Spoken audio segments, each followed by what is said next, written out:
और विश्व में 200 राष्ट्रों में से केवल 10 या 11 राष्ट्र ही क्रिकेट को महत्व देते हैं, बाकी के राष्ट्र नहीं देते हैं। 200 में से खाली 11, और उसमें एक भारत भी आ गया।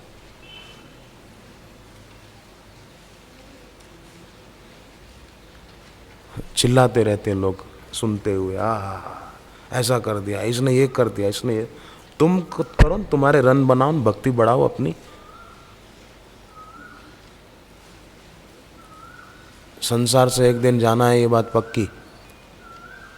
कोई आदमी मरता है ना तो लोग उसको कंधे पर उठाकर बोलते हैं राम नाम संग है, राम नाम सत्य है, ऐसा ही बोलते हैं। सारी जिंदगी उसका जो नाम था वो कोई नहीं बोलते कि फलाना भाई सत्य है, फलाना भाई सत्य है, फलानी बहन सत्य है, ऐसा कोई नहीं बोलता। सारी जिंदगी तो उसी नाम को सच मान रहे थे जो मौत का एक झटका लगते ही झूठ हो गया, और लोग अब बोलते हैं राम नाम सत्य है। तो जो एक दिन सत्य रहेगा और जो एक दिन झूठ साबित हो जाएगा, तो उस झूठे में मन क्यों लगाना, उसमें आसक्ति क्यों करना, उसमें ममता क्यों करना। उससे तो भगवान में और भगवत प्राप्त गुरु के चरणों में अपना मन लगे तो कितना अच्छा हो।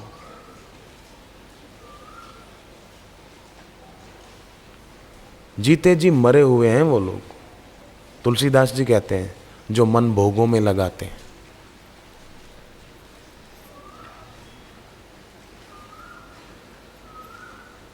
एक आदमी ने अपनी पत्नी को पूछा कि आदमी मर जाए कैसे पता चलता है, क्या होता है उस समय। पत्नी बोली कि उसके हाथ पैर सुन्न हो जाते हैं, ठंडे पड़ जाते हैं, एकदम ठंडे हो जाते हैं। उसने कहा अच्छा। सर्दियों के दिन थे, वो जंगल में लकड़ियां काटने गया, देहात में रहते थे गांव में। ठंडी ठंडी हवाएं चल रही थी, हिमालय में बर्फ़ पड़ी होगी शायद, तो उसके हाथ पैर भी ठंडे हो गए। ठंडी हवा चल रही थी, देखा कि मेरे हाथ तो ठंडे हो गए, पैर भी ठंडे हो गए, लगता है मरने का वक्त आ गया। तो कुल्हाड़ी फेंक दी, पेड़ से नीचे उतर आया और ज़मीन पे आके लेट गया, मैं मर गया। पत्नी ने कहा था हाथ पैर ठंडे हो जाए समझो मर गया, मैं तो मर गया। इतने में एक जंगली भेड़िया आया और उसका जो गधा था पाला हुआ उस पर झपटा, गधे को मार कर खाने के लिए। अब ये देख रहा है फिर भी गधे को बचाने नहीं जा रहा है, और लेटे लेटे बोलता है कि अरे भेड़िए के बच्चे, अभी तो मैं मर गया, अगर मैं जिंदा होता तो तेरी खबर ले लेता। हाँ तू मर गया, जिंदा है तू? बोले अब मैं मर गया, अब मैं कैसे मेरे गधे को बचा सकता हूँ, मैं मर गया। अब है तो जिंदा पर अपने को मरा हुआ मान रहा है बेवकूफ़ी के कारण, और उसको बचा नहीं रहा है अपने पशु को। ऐसे ही लोग जिंदे होते हुए भी मरा हुआ सा जीवन जी रहे हैं। चल तो रहे हैं पर सोते हुए चल रहे हैं। जागते हुए चलना बुद्धिमानी है।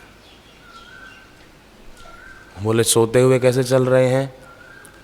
अमेरिका में एक आदमी ने पुलिस स्टेशन फ़ोन किया, बोले साहब कोई रात को मेरी कार में से पेट्रोल चोरी कर जाता है। पुलिस वालों ने सोचा कोई कार चोरी कर जाएगा, पेट्रोल कैसे चोरी कर जाएगा। तो रात को उन्होंने कैमरा लेकर चौकी रखी कि कौन चोरी करता है उसको पकड़े। दूर खड़े हो गए पुलिस वाले, कैमरा लगा दिया तो देखा कि आधी रात को वो आदमी खुद गाड़ी लेकर बाहर निकला मालिक, और 2-3 घंटे गाड़ी खूब घुमाई। पुलिस वालों ने भी उसका पीछा किया और सारा वो रिकॉर्ड कर लिया। 2-3 घंटे बाद वो आके गाड़ी गैरेज में खड़ी करके सो गया। सुबह उसने फिर फ़ोन किया कि साहब कल रात को भी मेरा पेट्रोल चोरी हो गया कार में से। और पुलिस वालों ने उसको रिकॉर्ड जो किया था वो दिखाया, बोले देखो कहाँ चोरी हुआ, तुम खुद लेकर गए थे, तुमको बीमारी है नींद में चलने की। फिर उसको अपनी भूल और बीमारी का पता चला। आजकल दुनिया में सभी लोग इस बीमारी से पीड़ित हैं, पर कैसी कि मोह की नींद में सोए हैं। इसके बिना नहीं चलेगा, आइसक्रीम के बिना तो नहीं चलेगा। तो ये समझो बबूल के पेड़ पे हाथ डालना है कि आम खाने को मिलेगा, कांटे लगेंगे कांटे।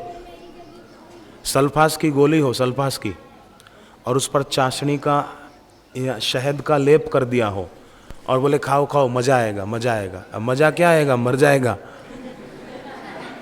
मजा आएगा, सजा आएगी, सजा। अच्छा दूसरी बात बताओ, गत्ते की नाव बनाए कोई, वो पुट्ठे होते हैं ना कार्टून के, वो गत्ते की नाव बनाए और सोचे कि मैं इसमें बैठकर बिलावली टैंक में जाकर तैरूं, तो डूब जाएगा कि नहीं डूब जाएगा?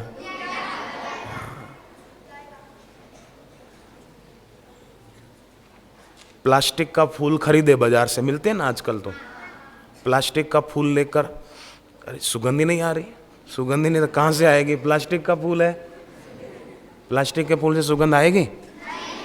ऐसे ही दुनिया के भोगों से, फिल्म देखने से, गीत सुनने से, पिज़्ज़ा और बर्गर खाने से कोई सुख नहीं मिल सकता।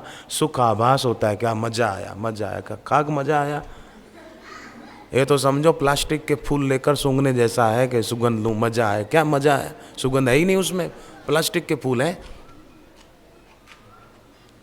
अच्छा दूसरी एक बात बताओ कि कोई आदमी घूमने जाए जंगल में, कहीं जाते हैं ना पिकनिक पर जाते हैं, जंगल में गए और फिर उसको थकान लगे और लगे कि थोड़ी देर अब मैं लेट जाऊं, आराम करूं, तो सांप को तकिए की जगह पर रख के सो सकेगा कोई?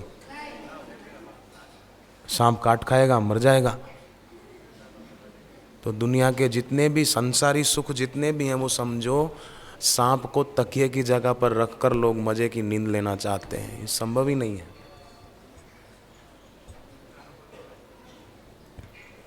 पत्तों का, पेड़ के पत्तों का और घास के तिनकों का कोई घर बनाए तो उसमें वो सुरक्षित रह सकेगा? नहीं रह सकेगा। बरसात में भीगेगा, ठंड में ठिठुरेगा। पर धनभागी वे हैं जो इस प्रकार शिविर में आते हैं, ध्यान करते हैं, जप करते हैं, आसन करते हैं, प्राणायाम करते हैं। वे विद्यार्थी व्यवहार में भी सफल होते हैं, परमार्थ में भी सफल होते हैं।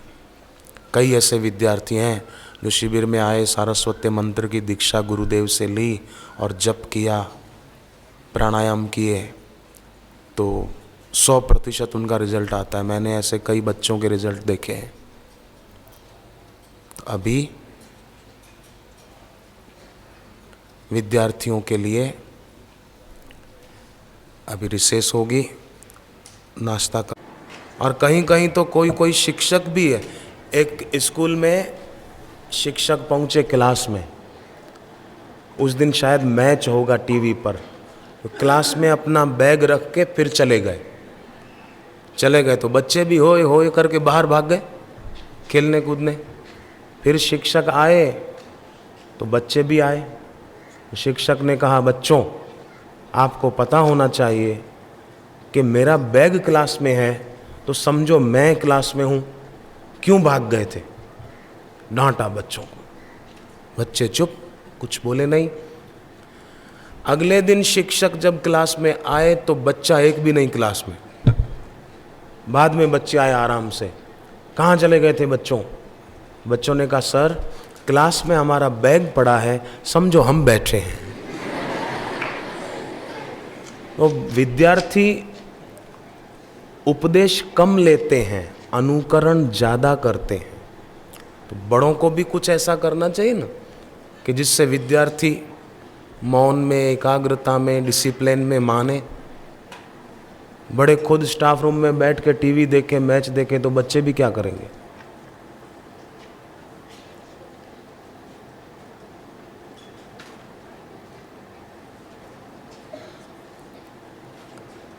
विद्यार्थियों को खास ज़रूरत है हम सभी को ध्यान में रखने की कि भगवान ने गीता में मौन को अपनी विभूति बताया है। आप करके देखो, यहाँ जब तक रहें उतने दिन, उतना समय मौन रख के देखो। बोलें तो जरूरी बात हो वो बोलें बस, बाकी चुप। फिर देखो मौन रखने मात्र से आपकी याद शक्ति बढ़ने लगेगी। न बढ़े तो मुझे कहना।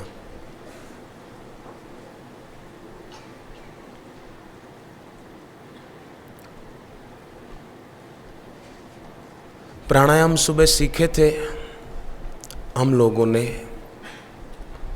वो प्राणायाम त्रिकाल संध्या के समय करने चाहिए।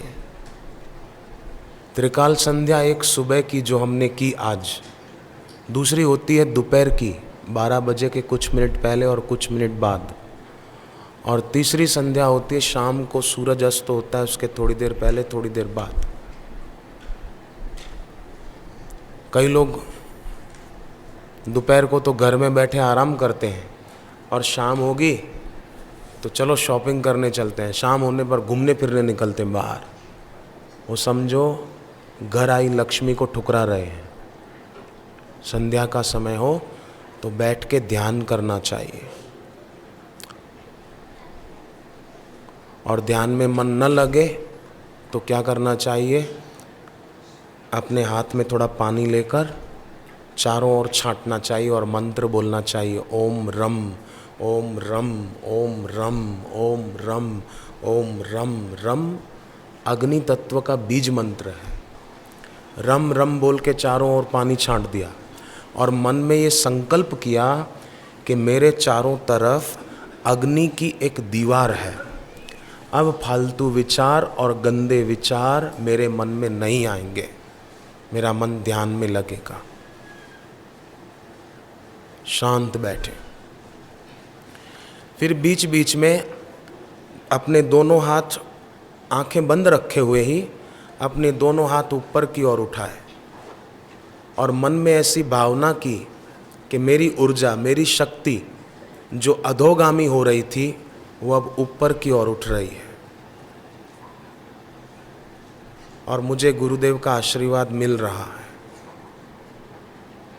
ऐसी भावना करने से सचमुच बहुत लाभ होता है। अभी करके देखें, धीरे धीरे दोनों हाथ आंखें बंद करके दोनों हाथ ऊपर की ओर उठाएं और मन में ऐसी भावना करें कि हमारी शक्ति ऊपर की ओर उठ रही है और बापूजी का आशीर्वाद हम पर बरस रहा है।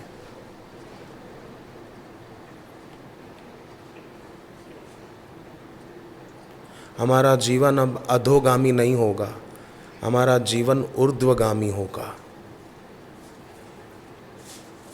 बस धीरे धीरे हाथ नीचे कर लें।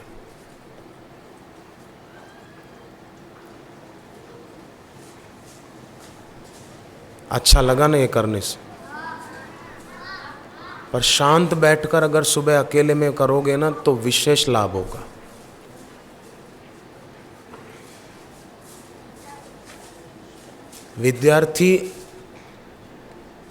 विद्यार्थी जीवन कैसा है कि जैसे कोरे कागज पर हम जो लिखना चाहें लिख दें।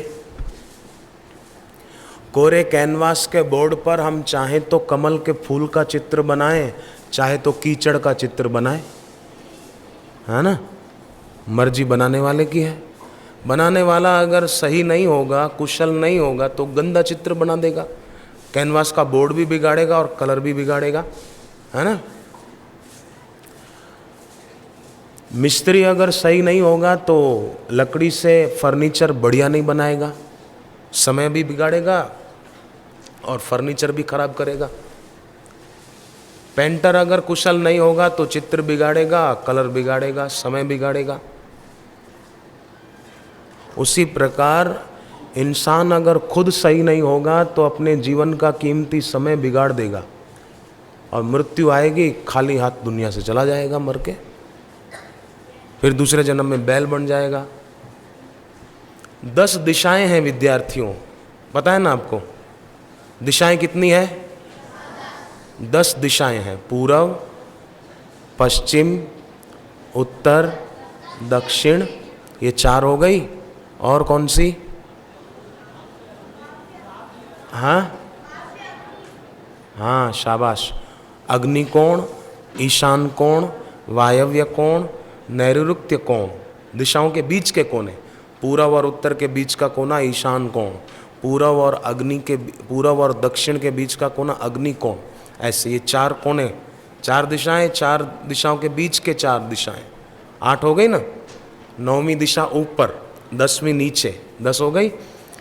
अब देखो, मरने के बाद जीव या तो ऊपर जाता है या तो नीचे जाता है, अधोगति को। अधोगति माने मरने के बाद नरक में जाना, या मरने के बाद चींटी मकोड़े आदि की योनि में चले जाना, बिच्छू बन जाना। जो बहुत गुस्सेबाज होते हैं ना, बात बात में गुस्सा करे, माँ बाप का अपमान कर दे, माँ बाप के सामने जवाब दे दे, लड़ाई झगड़ा खूब करे, और दूसरे जन्म में फिर बिच्छू बन जाते हैं। फिर खूब गुस्सा करो तब भी काटते रहते हैं लोगों को, बिच्छू बन के। तो 10 दिशाएं बाहर है और 11वीं एक दिशा है, वो भीतर है। उस तरफ जो आगे गति करता है वो बहुत सुख पाता है। अगर उस 11वीं दिशा के तरफ कदम बढ़ाए तो दुख भाग जाता है और सुख जाग जाता है। हमारे हाथ की बात है, हम दुख को भगाएं, सुख को जगाएं, या सुख को भगाएं और दुख को जगाएं, मर्जी इंसान की है।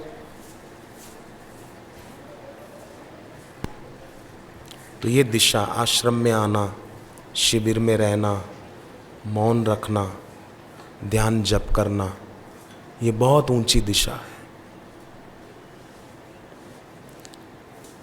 हमारा कोई सौभाग्य है, भगवान की कृपा है हम लोगों पर, जो हम इस उम्र में, विद्यार्थी काल में यहाँ आ सके हैं।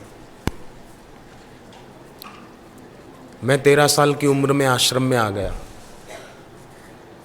अगर नहीं आता उस उम्र में तो अभी कहाँ भटक रहा होता। 8वीं पूरी की, 8वीं क्लास पढ़ के तो आश्रम में आ गया। अगर मुझे दीक्षा नहीं मिलती, सत्संग नहीं मिलता, तो मैं कहाँ भटक रहा होता अभी। तो सत्संग से, गुरु दीक्षा से दिशा मिलती है। एक हवाई जहाज जा रहा था स्पीड से, अचानक एयर होस्टेस ने जहाज में सभी को सूचना दी कि एक बुरी खबर है। लोग डर गए। एसी में बैठे थे पर पसीना आ गया। क्या बुरी खबर है? बोले बुरी खबर यह है कि हमारे जहाज का दिशा सूचक यंत्र खराब हो गया है। अब हमको पता ही नहीं चल रहा है हम कहाँ जा रहे हैं, कहाँ उतरना है ये भी पता नहीं चल रहा है। तो कैसे पता चले? दिशा सूचक यंत्र खराब हो गया, ये बड़ी बुरी खबर है। पर भाइयों, एक अच्छी खबर है। लोग फिर खुश हुए कि क्या है अच्छी खबर? हम जहाँ भी जा रहे हैं बहुत स्पीड से जा रहे हैं। ये अच्छी खबर है। हाँ, ये अच्छी खबर है। दिशा का पता नहीं, कहाँ जा रहे हैं, कहाँ उतरना ये भी पता नहीं, पर स्पीड से जा रहे हैं। बोले ये अच्छी खबर है। अब पेट्रोल ख़त्म होगा फिर कहाँ जाओगे? ऊपर से ऊपर ही चले जाएंगे सब। अधो गच्छन्ति तामसा। तो संसार में सब बहुत गति से चलते हुए दिख रहे हैं, परंतु दिशा का पता ही नहीं है, क्योंकि जीवन में गुरु की दीक्षा नहीं है। गुरु की दीक्षा नहीं तो आदमी दिशा के अभाव में विदिशा चला जाता है। विदिशा एक भोपाल के पास भी है, पर यह विदिशा माने विपरीत दिशा, गलत दिशा में लोग चले जाते हैं।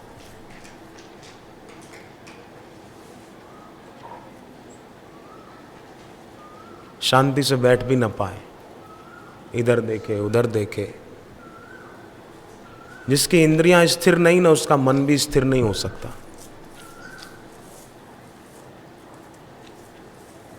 और वो बड़े काम नहीं कर पाएगा, वो सारी जिंदगी मजदूरी करके मर जाएगा। तो हनुमान जी ने भरत जी को पूछा कि मैं एक इनसे प्रश्न पूछ सकता हूं?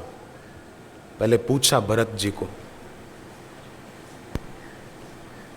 भले पूछो। तो हनुमान जी ने पूछा कि आपके पति के प्राण संकट में है, आपको दुख नहीं होता? उर्मिला कहती है कि नहीं, जिनके साथ भगवान हो उनको दुख कैसे हो सकता है, उनको विपत्ति कैसे हो सकती है? तो हनुमान जी ने कहा मैं देख के आया हूँ, उनको शक्ति बाण लगा है, उनकी आंखें बंद है, राम जी की गोद में उनका सिर है, मालूम होता है गहरी नींद में है, राम जी रो रहे हैं। उर्मिला जी लक्ष्मण जी की पत्नी कहती है कि हनुमान जी मेरे पति जब यहाँ से गए थे सेवा के लिए, तभी उन्होंने संकल्प किया था कि 14 साल तक जाग कर सेवा करेंगे, रात को भी चौकन्ने रहेंगे। राम जी ने देखा होगा कि 14 साल पूरे होने को आए, लक्ष्मण एक रात भी सोए नहीं हैं, तो चलो एक रात इनको आराम करा दें जरा। इसलिए राम जी की ये लीला हुई होगी कि एक रात मेरे पति को जरा आराम मिल जाए, सीधे लेट सके। हनुमान जी ने सोचा कि इसका विश्वास बड़ा गजब का है, इसकी दृढ़ता बड़ी गजब की है भगवान के प्रति। ऐसी दृढ़ता जिस विद्यार्थी में होती है ना, वो विद्यार्थी सफल होते हैं। ग्वालियर में एक विद्यार्थी परीक्षा देने बैठा था, पर उसको कुछ आ ही नहीं रहा था। 3 से 6 पेपर का टाइम था, 3 से 4 बज गए, एक अक्षर नहीं लिख पाया। सोचा कि मैं तो इसमें फेल ही होऊंगा। सिर नीचा किए हुए बैठा था, गले में गुरुजी के चित्र वाला लॉकेट था, उस पर उसकी नज़र पड़ी। मानो गुरुजी ने उसको प्रेरणा दी कि डरता क्या है, लिखना शुरू कर, मैं तेरे साथ हूँ।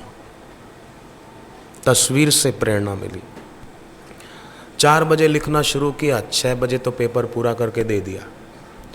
और उसने बताया सबसे ज़्यादा अंक मुझे उसी विषय में मिले थे।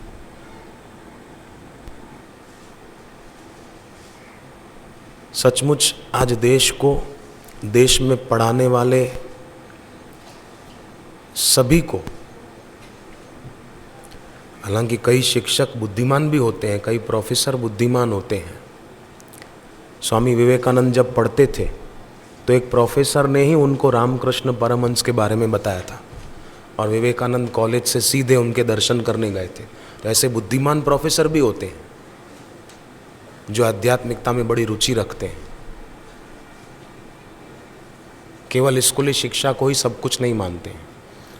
ऐसे शिक्षकों और प्रोफेसरों के द्वारा समाज का ज़्यादा भला होता है।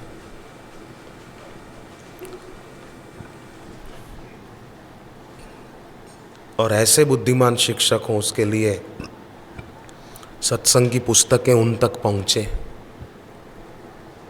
ताकि उनका खुद का जीवन भी उन्नत होगा, तो उनके आगे पढ़ने वाले विद्यार्थी भी तेजस्वी होंगे।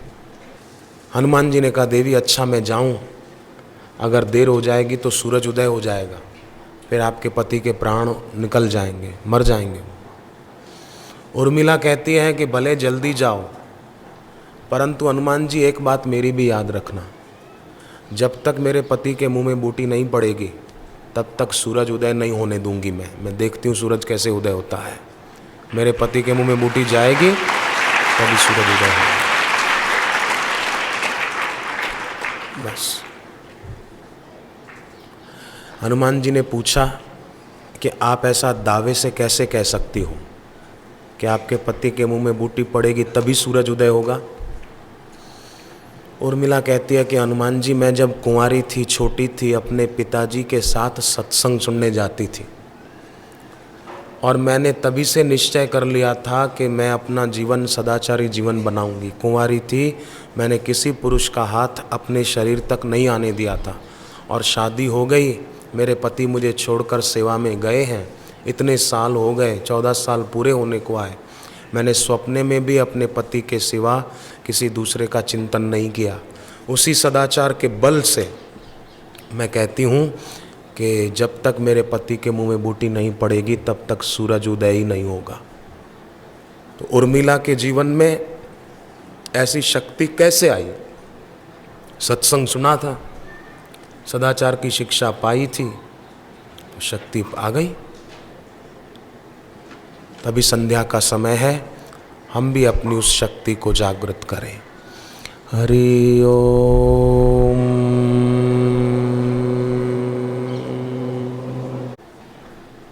जन्म, बुढ़ापा और मृत्यु देखकर भी लोग सावधान नहीं होते हैं। कईयों को अपनी आंखों के सामने दुनिया से जाते हुए देखा है, फिर भी खुद के लिए तो ऐसा मानते हैं कि हम तो सदा रहेंगे, मरने वाला मर गया, हम थोड़ी मरने वाले हैं। जैसे पेड़ से पका हुआ फल गिरता ही है, पत्ता झरता ही है, उसी प्रकार ये शरीर भी नष्ट होता है। परंतु शरीर नष्ट होने के पहले शरीर के द्वारा जो लोग उपभोग की दिशा में शक्ति को खर्च करते हैं ना, वो अनुभव की दिशा में सफल नहीं हो पाते। इसलिए उपभोग की दिशा में नहीं बढ़ना है। अभी आप यहाँ बैठे हो, पर हो सकता है कई विद्यार्थी ऐसे भी हों जो फिल्म में बैठे होंगे, नहीं बैठे होंगे। हो सकता है कोई घर पे ही रिमोट लेकर चैनल 1 2 3 कर रहे हो और हम यहाँ बैठ के माला लेकर जप कर रहे हैं।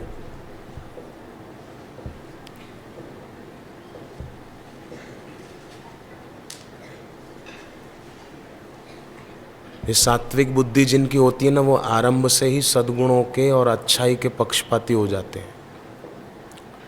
और सात्विक बुद्धि नहीं होती तो फिर एक आदमी जंगल में रास्ता भटक गया।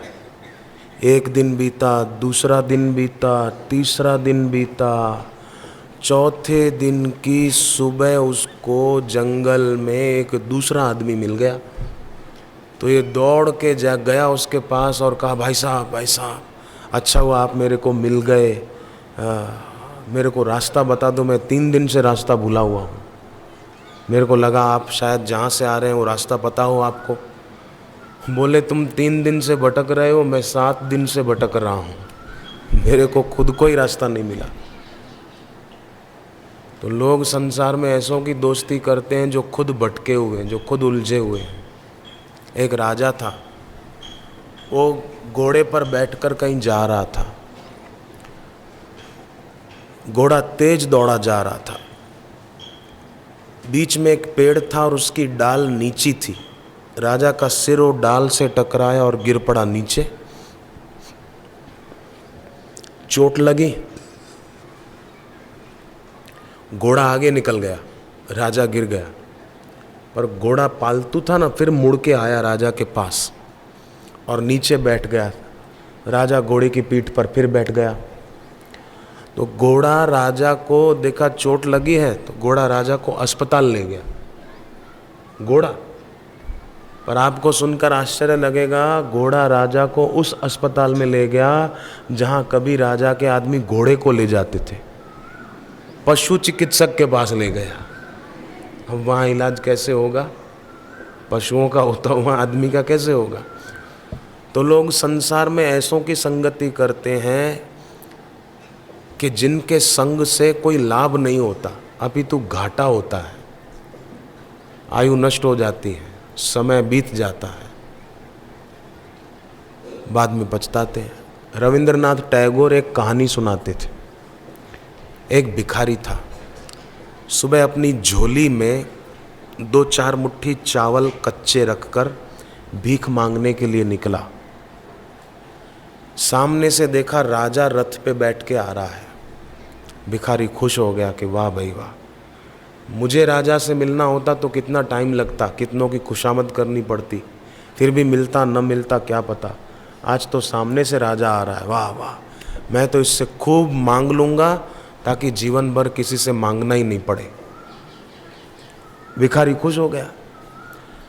अब राजा ज्यों भिखारी के निकट आया, भिखारी कुछ बोलकर मांगे उसके पहले राजा बोल पड़ा कि मेरे को मेरे राजपुरोहित ने कहा है कि आज सुबह सुबह तुमको पहली बार सामने जो कोई आदमी मिले उससे तुम कुछ भी मांग कर ले आओ, नहीं तो राज्य पे संकट आने वाला है। वो जो दे उससे अपन कुछ विधि करेंगे, जाओ। तो पहली बार तो तुम ही मिले हो, भले तुम भिखारी ही सही, पर मेरे को कुछ दे दो। अब भिखारी ने सोचा कि मैं मांगूं कि ये मांग रहा है मेरे से। भिखारी मरता क्या ना करता, राजा है ना कैसे बोलूं। तो अपनी झोली में से जो चावल के दाने थे, एक दाना दिया, खाली एक दाना। राजा को भी हुआ कि अपने को तो ज्योतिषी ने कहा है ले आओ, मेरे को तो कुछ चाहिए नहीं। राजा ले गया। भिखारी उस दिन भर घूमा, पर बेचारे को कुछ दूसरा मिला नहीं।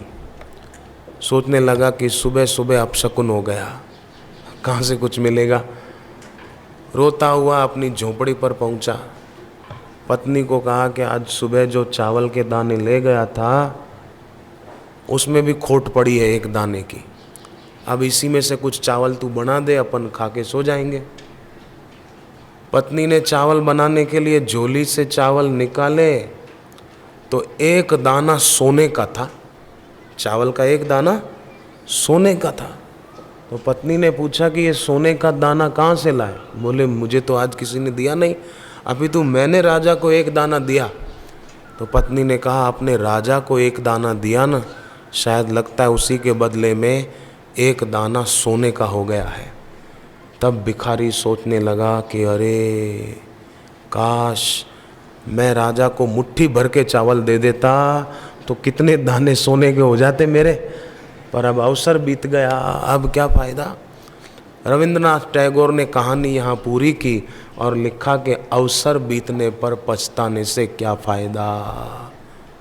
अवसर बीते पुनि का पछताने। अवसर बीत गया फिर क्या पछताना। पहले से सावधान रहें, पहले से ही सजाग रहें कि अपने से जो भूल हो गई वो दोबारा न करें। की हुई भूल जो बार बार करता है तो भूल उसको धूल चटा देती है, इसीलिए सावधान रहना होगा। अपने माता पिता के सामने पहले जुबान चलाई है तो अभी न चलाएं, उनका आदर करें। स्वामी विवेकानंद के पास एक जवान आया और उसने कहा माँ बाप का आदर क्यों करना चाहिए। विवेकानंद ने कहा कि एक काम कर, एक पत्थर का टुकड़ा ले आ 2 किलो का। वो ले आया। विवेकानंद ने एक धोती में लपेट कर उसके पेट पर बांध दिया। कहा कि 10 घंटे के बाद आना, मैं तुझे जवाब दे दूंगा। अब वो तो 1 घंटे में परेशान हो गया। आपके पेट पे कोई पत्थर बांध दे तो कोई अच्छा लगेगा क्या? खाना अच्छा लगेगा? नहीं, आप बोलोगे ये खोलो, पत्थर हटाओ। वो 10 घंटे तो क्या 1 घंटे में परेशान हो गया। और उसने विवेकानंद के पास आकर कहा कि महाराज इसको खुलवा दो। खोल दिया। फिर कहा मेरा जवाब दो। तो विवेकानंद जी ने कहा कि 2 किलो का पत्थर का टुकड़ा तू 10 घंटे तक अपने पेट पर बांधकर नहीं रख पाया, परेशान हो गया, तो जरा सोच, तेरी माँ ने तुझे 9.5 महीने तक अपने पेट में संभाल के रखा था और घर का काम भी करती थी, सब कुछ करती थी, खाना भी बनाती थी, कपड़े भी धो देती थी और भी काम करती थी घर के। और तू 2 किलो का पत्थर 1 घंटे तक पेट पे नहीं रख पाया और बोलता है माँ का आदर क्यों करना चाहिए, माँ को प्रणाम क्यों करना चाहिए। माँ का आदर नहीं करेगा तो किसका आदर करेगा। दूसरा एक लड़का था, उसकी माँ बीमार हो गई थी, तो माँ को दवाई दिला के लाया डॉक्टर के पास। रात को माँ सोने गई बिस्तर पर तो माँ ने पानी मांगा। लड़के ने सोचा कि माँ को ठंडा पानी दूंगा तो तबीयत खराब है, ज़्यादा खराब ना हो जाए, थोड़ा गर्म करके दूं। तो माँ को आ गई नींद इतनी देर में। तो ये आके खड़ा रहा कि माँ शायद अब उठे, पर माँ तो सो गई। और वो खड़ा रहा। 4 बजे माँ की आँख खुली। पूछा क्यों बेटे, आज तू जल्दी उठ गया क्या? बोले नहीं माँ, मैं सोया ही नहीं। बोले सोया ही नहीं क्यों? बोले माँ तूने रात को पानी मांगा था ना, मैं गर्म करके लाया, इतने में तो तू सो गई। तो मैंने सोचा फिर क्या पता माँ की आंख कब खुले और मैं गहरी नींद में हूँ और माँ को प्यास लगे, पानी न मिले तो मेरे को पाप लगेगा, माँ की सेवा ठीक से नहीं हो पाई। तो माँ ने कहा बेटे तू मेरे लिए पूरी रात जागा? बोले हाँ माँ, इसमें क्या हो गया, मैं जब छोटा था ना माँ तो तू मेरे लिए कई रातें जगी थी, क्या मैं तेरे लिए एक रात नहीं जाग सकता? माँ मैं तेरे लिए कई रातें जागने को तैयार हूँ, अगर मेरी माँ की सेवा मेरे द्वारा हो जाए तो। कितना माँ के प्रति आदर भाव था।